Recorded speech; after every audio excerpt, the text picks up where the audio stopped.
Hello, everybody. This is D-Boy, Danny Averill from West Coast Uncensored, coming at you on this beautiful Saturday. It's only 82 degrees here, and you can hear the cars behind me. I'm sorry, so you'll hear that extra noise. I'm out doing oil changes, but I've had a lot on my mind this morning. I kind of was thinking about the injury for the NBA, the injury to DeMarcus Cousins, and I was thinking about how that shifts in the West, the Lakers' mindset and their team, and some of the things. They got him cheaply, but they also had to we're hoping a great payback for the cheap money. And on his energy, energy on his side, I feel sorry, because he's probably missed $200 million the last couple of years, taking these short deals because of injuries. First it was the Achilles tendon tear he had 2 years ago, came back for the Warriors last year.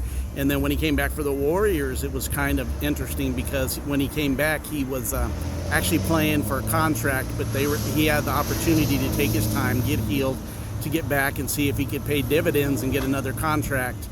And it didn't work out where he got just a 1-year deal with the Lakers, but he was doing that, actually the same scenario. And I thought about it. He first tore his Achilles, then in the playoffs, he ruptured his thigh. And then he tore his ACL the other day, and I was thinking about this. And this is some of the things I have when you start looking at injuries in all sports, but especially with the NBA being such a personal, a star-driven individual league with less players, and the way the NBA is compared to the NFL. Not to downplay the NFL, but it's always kind of a next man up situation for the NFL. Why? Because probably the only position that you wouldn't do that, and there are some other positions, but definitely the quarterback position can be very costly if you lost your quarterback. But back to DeMarcus Cousins, it's really cost him a lot of money. Now he's tore his ACL, and I was thinking about that. Once you start breaking down, once you start breaking down, your body does. You have the thigh, you have the Achilles, then you have the thigh, and then you have the knee. They're all connected. It's very much all connected. And he's a bigger player, he's a longer player, and the game's changed. One of my things with this is the game's changed to a place where there's really positional players, positionalist league. So really what I seen is that the game's changing so much, there are really no post-up players. Very few post-ups like in old school days. In my days, you would want a center would be the most important part. It's not that way anymore. It's spread the court. Even your big men need to be good shooters, possibly shooting even threes. The game's totally changed over the last 10, 15 years, maybe less. But anyways, I feel sorry for him, because this has locked him up into the injury. And it's like every time the Lakers make a move last year, with all the injuries that they had to starters and young players, and now this, before you even break for training camp, before you even get started, it makes you wonder if there's a dark cloud over this organization or what's going on. But I think it's somebody they banked on, that he would rise above, and they would get him for the low cost, and he'd play huge dividends working towards being better. They'll be a much improved team, but I think this is catastrophic to them.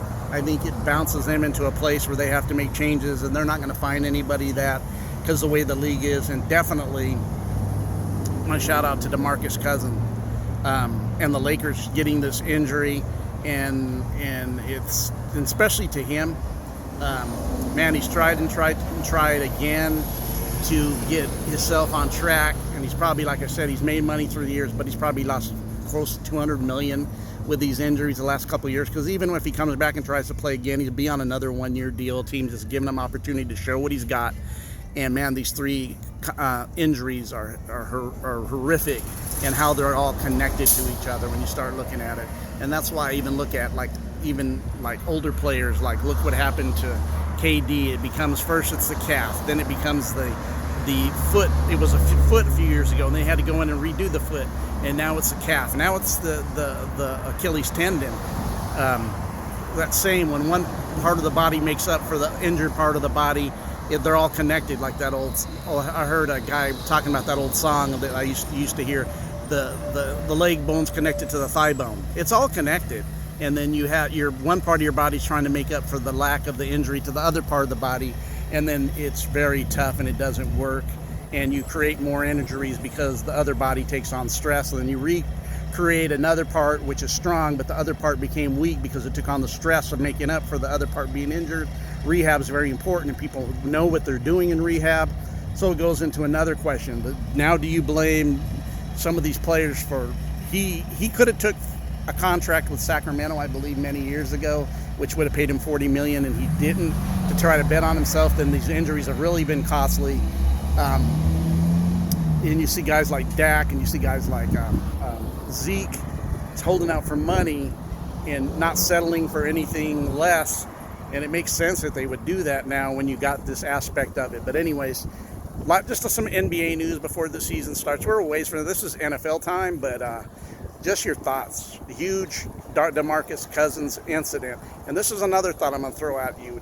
I seen when LeBron James had his injury last year of his groin. And I started thinking the groin's connected to the thigh. The thigh is connected to the knee. These things start to happen as you get older, and you start thinking about this. Father Time catches up to everybody. You guys have a great day. West Coast Uncensored coming at you, and I will share later. I got some other important things I want to add. I'm trying to do a podcast today and some maybe short videos like this. Have a great day. This is the August 17th edition of West Coast Uncensored in Santa Fe Springs, California. And the reason I'm out doing this, and I know you heard outside noise, you hear cars driving by, I'm getting an oil change. So I'm out and about, and beautiful, just 82 degrees here in SoCal. And Meyer, it's even cooler towards the beach, but where I'm at is 82. I come from Central California, where I know it's between 95 and if not 100.